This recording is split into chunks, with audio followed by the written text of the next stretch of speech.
Hola, mucho gusto, mi nombre es Cristian Santa Cruz y el día de hoy les quiero hablar acerca de la tempestad en mi barca.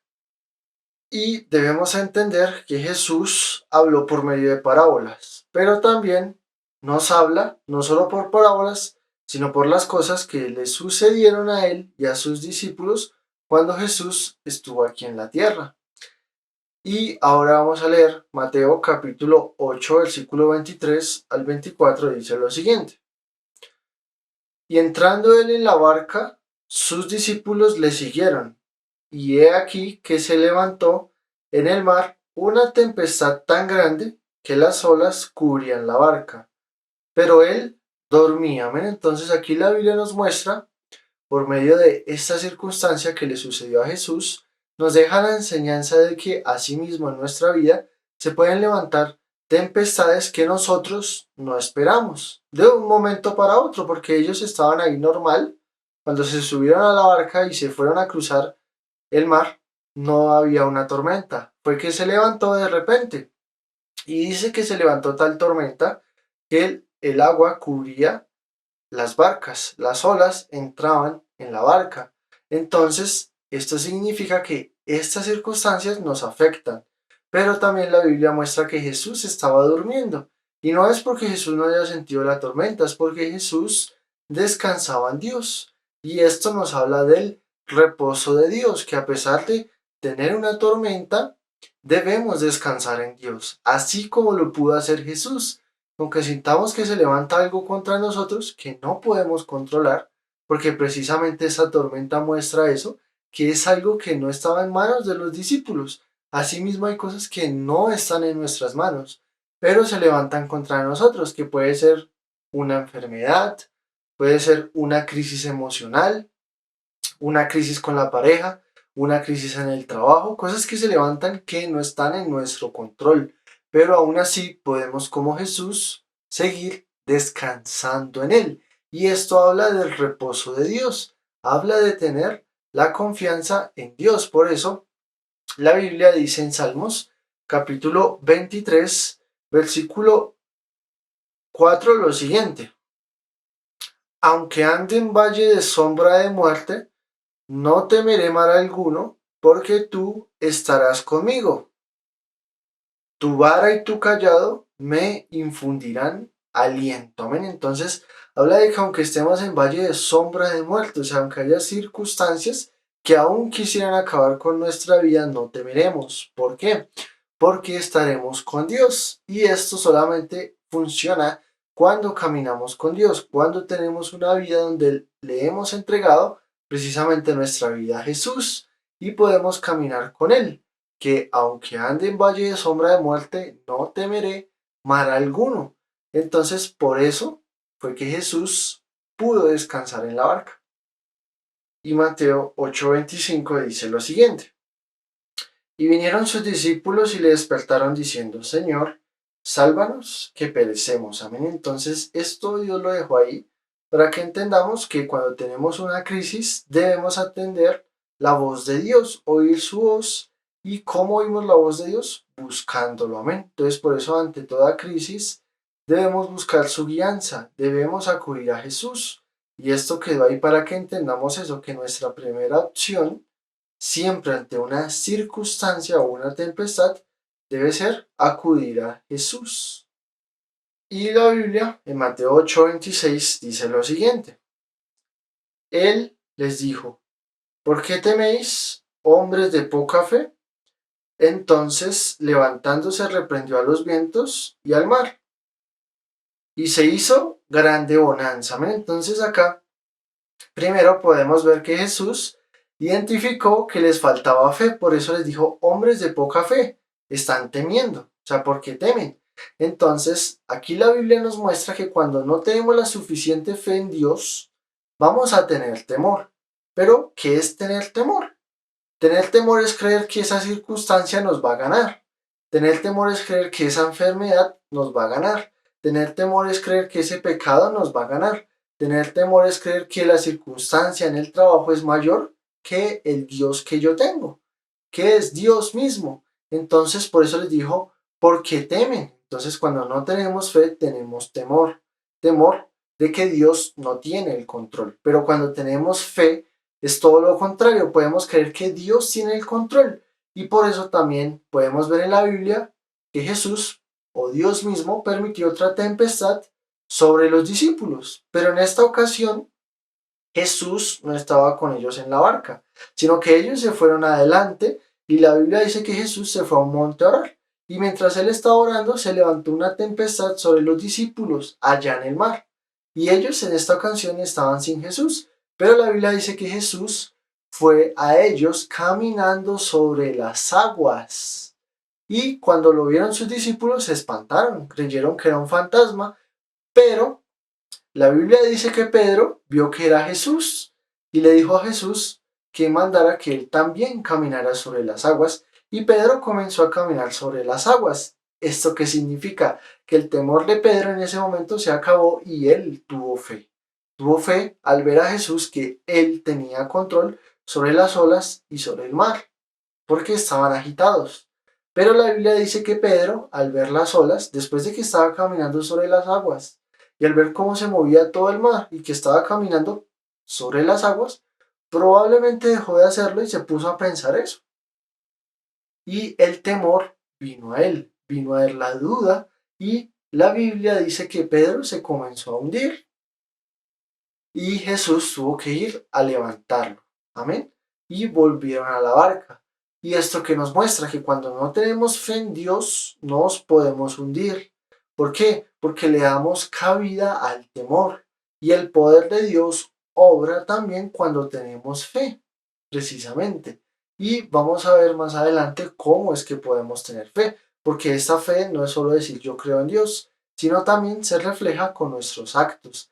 También se refleja con nuestros hechos. Y podemos ver un ejemplo de esto en Marcos capítulo 11, versículo 21 al 22. Miren lo que dice la Biblia. Entonces Pedro acordándose le dijo, Maestro, mira, la higuera que maldijiste se ha secado. Respondiendo Jesús les dijo, tened fe en Dios, porque habían pasado por el lado de una higuera que no tenía frutos y Jesús la maldijo. Pero cuando se fueron y volvieron, Pedro le dice, uy, mira Jesús, la higuera que tú maldijiste se ha secado. Y es porque Jesús tenía fe en Dios. Y por eso Jesús le dijo, tengan fe en Dios, no en ustedes mismos, sino en Dios, de que Dios tiene toda circunstancia bajo control. Por eso cuando Jesús maldijo a esta higuera se secó, porque sabía que lo que él decía estaba respaldado por Dios. Y asimismo debemos tener fe de que lo que hagamos debe estar respaldado por Dios. No es que nos volvamos Dios, no, para nada, sino que lo que hagamos sea respaldado por Dios. Y ahora vamos a ver cómo es que la fe necesita un actuar de Dios, precisamente. Por eso, cuando Jesús reprendió a las olas y al mar, se apaciguaron o se hizo bonanza, como lo dice la Biblia. ¿Por qué? Porque tenía que haber hecho Jesús algo. Jesús nos demuestra eso, que necesitamos hacer algo. Y vamos a ver lo siguiente, porque la fe necesita una obra. Y vamos a ver por qué. La Biblia dice en Mateo capítulo 2, versículo 17 al 18 lo siguiente. Así también la fe, si no tiene obras, es muerta en sí misma. Pero alguno dirá, tú tienes fe y yo tengo obras. Muéstrame tu fe sin tus obras y yo te mostraré mi fe por mis obras. Amén. Entonces aquí el apóstol Santiago nos está diciendo que la fe, si no tiene obras, está muerta. ¿Qué significa esto? Pedro creyó que Jesús podía caminar sobre las aguas cuando lo vio. ¿Cierto? Tuvo fe. Pero también tuvo una obra. Y es que Pedro le dijo a Jesús que él también quería caminar sobre las aguas. Y así precisamente sucedió. Entonces, la fe de Pedro se demostró por sus obras, de que él creyó que podía hacerlo y lo hizo precisamente. Pero si Pedro no hubiera creído, pues no lo hubiera hecho. Hubiera tenido ¿qué? Temor. Y por el temor no hubiera tenido ninguna obra. Entonces, esa fe hubiera sido muerta. Eso es lo que nos está diciendo el apóstol Santiago, que nuestra fe se refleja en lo que nosotros hacemos precisamente. Y por eso vamos a ver ahora unos ejemplos de cómo esa fe se armoniza con las obras, se demuestra en las obras. El versículo 21 del capítulo 2 de Santiago, que estamos leyendo acá, dice lo siguiente. ¿No fue justificado por las obras Abraham nuestro padre cuando ofreció a su hijo Isaac sobre el altar? ¿No ves que la fe actuó juntamente con sus obras? ¿Y que la fe se perfeccionó por las obras? Y se cumplió la escritura que dice, Abraham creyó a Dios y le fue contado por justicia y fue llamado amigo de Dios. Vosotros veis, pues, que el hombre es justificado por las obras y no solamente por la fe. Amén. Entonces, aquí nos damos cuenta que Dios justifica a alguien no solo porque crea en Él, sino también porque su vida es transformada en Jesús por las obras. No por las obras en sí mismas, no, sino que la fe se comienza a reflejar en las obras. Y por eso dice que cuando Abraham fue justificado fue porque las obras y la fe actuaron juntamente, actuaron como uno solo. Y es porque esa fe se refleja en las obras. Entonces debemos entender que debemos actuar en Dios, porque esto es lo que va a hacer que esa tormenta se acabe. Por eso Jesús, dice la Biblia, cuando leímos ese versículo, que se levantó, reprendió a los vientos y al mar y se hizo bonanza, precisamente por eso, porque debemos actuar. Y eso va a reflejar si creemos o no creemos en Dios. Y el versículo 25 y 26 de aquí de Santiago también muestra lo siguiente. Santiago sigue dando ejemplos. Asimismo también Rahab, la ramera, no fue justificada por obras cuando recibió a los mensajeros y los envió por otro camino, porque como el cuerpo sin espíritu está muerto, así también la fe sin obras está muerta, amén. Entonces, así como tenemos un espíritu que es el que le da vida a nuestro cuerpo, cuando alguien muere, se va su espíritu y se va su alma. Por eso el cuerpo ya no puede vivir, precisamente. Entonces, asimismo dice que la fe sin obras está muerta. Necesitamos tener una obra.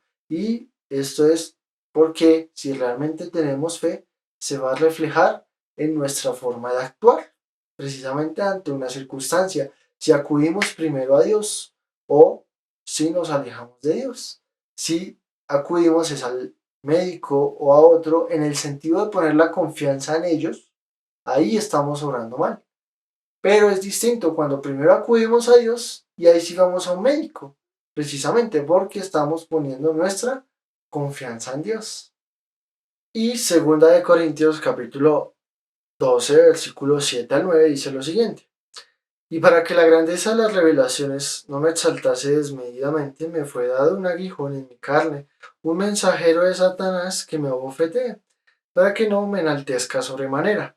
Respecto a lo cual 3 veces he rogado al Señor que lo quite de mí, y me ha dicho, bástate mi gracia, porque mi poder se perfecciona en la debilidad. Por tanto, de buena gana me gloriaré más bien en mis debilidades, para que repose sobre mí el poder de Cristo, ¿no? Entonces aquí el apóstol Pablo está diciendo que tiene unas debilidades o un mensajero de Satanás en su carne, que podía ser una tentación o una enfermedad, porque él también sufrió de los ojos, o cualquier otra cosa, pero era algo que lo aquejaba, que estaba en su cuerpo. Y le dice a Dios que lo quite, pero Dios le dice prácticamente que no lo va a quitar, porque le dice, bástate mi gracia. O sea que él está diciendo que aunque hay circunstancias que Dios permita, debemos caminar en la gracia de Dios, porque hay circunstancias que pueden durar corto tiempo, pero hay circunstancias que pueden durar mucho tiempo en nuestra vida. Y para vencer necesitamos la gracia de Dios. Por eso le dijo, bástate mi gracia, porque mi poder se perfecciona en la debilidad. Por eso debemos entender que somos débiles y que necesitamos el poder de Dios. Ahí es donde viene, cuando tenemos fe en Dios y cuando también nuestras obras reflejan que tenemos fe en Dios, porque hay diferentes circunstancias. Y acá el apóstol Pablo debía ser paciente y con la gracia de Dios vencer. Por eso dijo que en sus debilidades se iba a gloriar, o sea, se iba a alegrar, porque cuando él era débil, entonces era fuerte. Por eso más adelante la Biblia muestra que él dice que no importaba si en pobreza o en riqueza, no importaba si en salud o en enfermedad, no importaba si era perseguido, no importaba si lo maltrataban, si hablaban mal de él, no importa, porque cuando es débil, entonces es fuerte. Y esto es porque así funciona el poder de Dios y la fe en Dios, que necesitamos creer en Dios. Por eso cuando Moisés fue débil, o sea, tenía detrás de él al pueblo egipcio y delante de él al mar, o sea, no podía hacer nada, o sea, en otras palabras, era débil, pudo ser fuerte, pudo dividir el mar con el poder de Dios. ¿Fue qué? Fue fuerte, porque para eso viene la gracia de Dios a nuestra vida y para eso murió Jesús, para que siendo nosotros débiles en nuestro cuerpo, aún en la tentación o en muchas circunstancias, venga el poder de Dios y podamos ser fuertes, podamos vencer, sin importar cuánto dure esa enfermedad, sin importar cuánto dure una tentación, porque Dios permite que seamos tentados, pero no con eso significa que Él quiera que caigamos en pecado. Por eso la Biblia muestra que Jesús también fue tentado. Cuando fue a ayunar al monte, 40 días, 40 noches y después fue tentado. Dios permitió que lo tentaran, pero no que pecara. Entonces, ¿por qué pudo Jesús también vencer? Por el poder de Dios en su vida. Y ese es el poder que Él, cuando murió en la cruz, nos dio. Él murió para que podamos ahora vencer también en nuestra vida y podamos caminar sobre las aguas como Él lo hizo en la tierra, ¿no?